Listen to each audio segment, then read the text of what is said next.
If there is one thing that recent history has taught us, it's that the Karens of the world, man, they really just want to see your ass in trouble.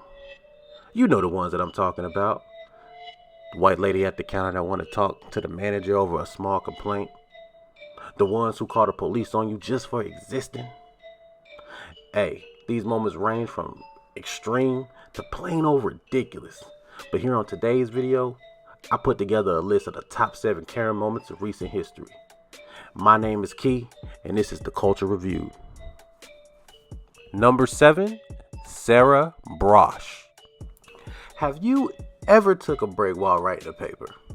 Well, don't do that around Sarah Brosh, because when she seen Lolade Simboya asleep in the common area of their building, she actually called the police. Yeah, when Lolade, an African-American master's student and recipient of the Gates Cambridge Scholarship, decided to take a nap while writing a paper, she was confronted by Miss Sarah, who then called the campus police on her. I have every right to call the police and not sleep in my room.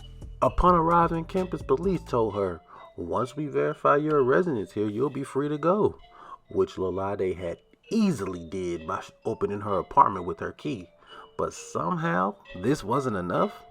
It took police more than 15 minutes to even verify if she was a student or not. And what makes all of this so much bad is that this wasn't the first time that Sarah had done something like this. She called the police on a friend of Lolade 2 months prior to this incident. So did police come? Did she call police on you? She ended up calling police on me. We found that out when Lolade, a friend of mine, came to the common room, which was on the 12th floor of the Hall of Graduate Studies. In the days following, the university president released a statement saying a black student had every right to be on campus, but Miss Sarah was never held accountable for her actions.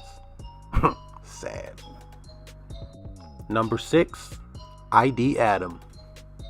Yasmin Abulaman was trying to enjoy her community pool when old ID Adam stopped by and demanded that she prove that she lived there. When Yasmin refused to show her ID, you guessed it, the police were called. Upon arriving, the police confirmed that there was no policy requiring identification. If she has a card to get in the pool, I believe that should be enough. And let's validate that it works then. And then we shouldn't have a problem, all right? Turns green and it unlocks. Yasmin tried to give Adam Bloom a chance to apologize before uploading the video, but he chose to walk away, probably too embarrassed by his actions. Just to provide the address to be fine. But he did eventually apologize, after of course he lost his job and position in the homeowners association. Wouldn't have, if I in any way made her feel uncomfortable, unwanted, unwelcome, especially with her child there. I just want to offer my sincerest apology for that. Number 5, Darth Becky. While doing his landscaping job, Esteban Guzman was called everything but a child of God by Darth Becky. How many people have I raped? How many drugs have I dealt? Huh?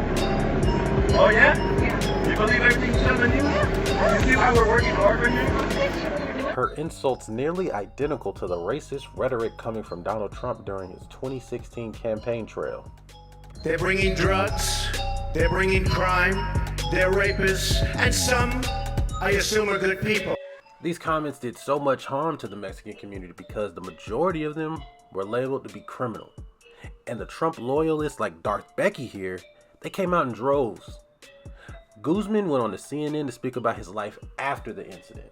Like, I had my fair share of racism. It's so alive and well today, and that's not okay. But is it worse now? It's sparked back up, I guess you can say. You see it a lot more. I feel like people are a little more entitled to say, hey, go back to Mexico, and I'm like, why? I live here. Number 4, Starbucks Karen. Oh, Starbucks. The same place where people go to pretend to rewrite their screenplay, or just to use free Wi-Fi. Rashawn Nelson and Dante Robinson were actually arrested for trespassing.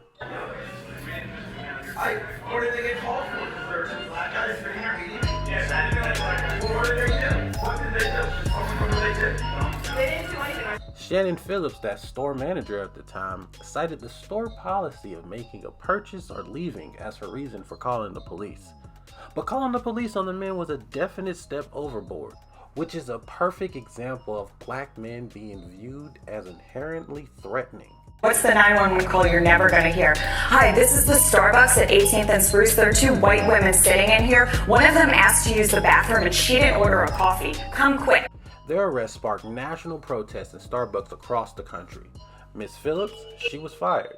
CEO Kevin Johnson, he issued an apology and announced racial bias training during store hours. There was a positive ending for Nelson and Robinson, as the city of Philadelphia went on to fund a program for young entrepreneurs, with both of them sitting on the council. Number 3, Permit Patty. Allison Edel was named Permanent Patty because she called the police on an 8-year-old girl named Jordan Rogers, who was selling bottles of water to raise money for a trip to Disneyland.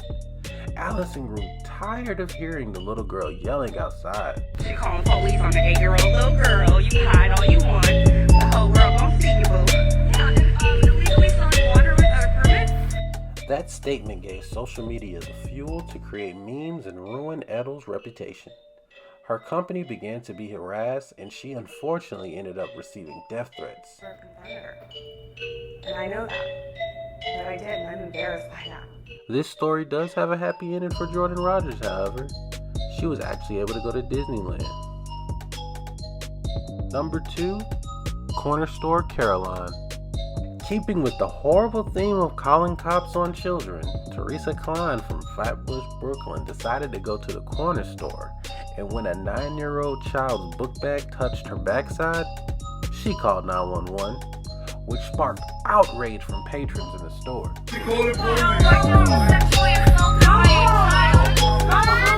But after reviewing the security footage, Corner Store Caroline realized that she was wrong, and it was time to do what almost all Karens end up doing: apologizing.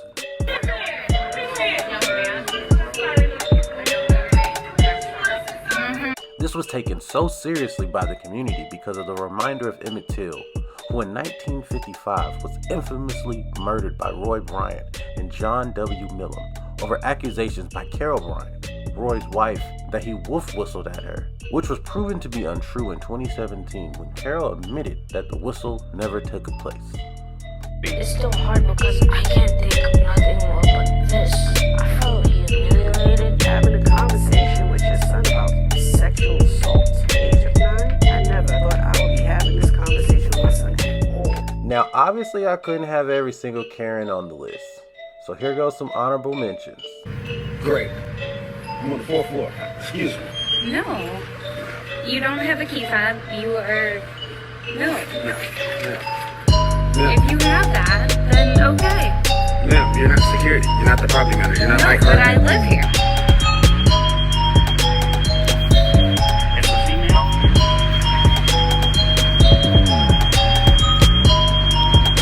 She's wearing a green... Tell them I'll be here when they arrive, but I won't. Number 1, Barbecue Becky. Now this shouldn't surprise anyone. Jennifer Schultz was crowned Barbecue Becky for calling the police on a group of people for barbecuing at a city park in Oakland. What was her issue? The group was using a charcoal grill, and the city of Oakland had to pay out $10 million to clean up after such gatherings. The city's had to pay out $10 million Okay, well, in you're assuming injuries they're not related going with to that. put that for stuff. The situation was so hilarious to most because it displayed how these type of Karens go from bullheaded tattletales to scared victims once the police arrive. Can I have my card back? Can I have my card back?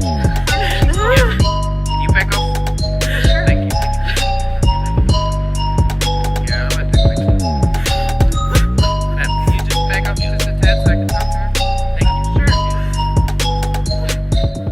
However, Barbecue Becky did not ruin the spirit of the Oakland community. There was actually a huge block party threw at the same spot with charcoal grills in her honor. The event, Barbecuing While Black, was a social media event. Friends spread the word and posted video of the crowd, which brought even larger crowds to respond. Did we get it right? Are there any other Karens that you think deserve a spot on the list? Make sure you like, share, and subscribe. My name is Key, and this is The Culture Review.